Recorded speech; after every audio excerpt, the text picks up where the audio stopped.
الأعلى. فالله لما بعث موسى وهارون قال لهما قولا له قولا لينا، هذا وهو يقول أنا ربكم الأعلى. فكيف بعبد أظلم عليه الليل كأي شاب منكم واصنعها الليلة، أطفأت النور لتنام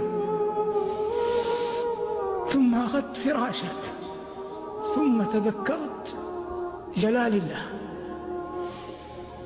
ولا سبيل إلى رؤية الله، لكن هناك سبيل للقيام بين يديه.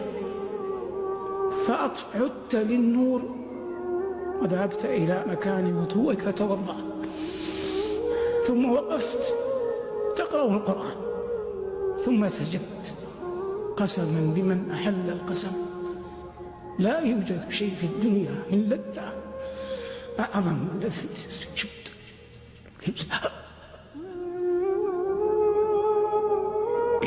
الله يقول لنبيه وتوكل على العزيز الرحيم الذي يراك حين تقوم وتقلبك في الساجدين.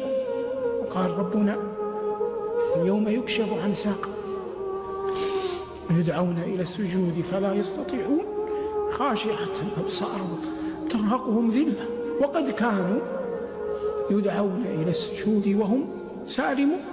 أنت الآن تدعى للسجود وأنت سالم، فحتى تستطيع أن تسجد يوم القيامة اسجد في هذه الدنيا اختيارا وأنت تريد وجه الله.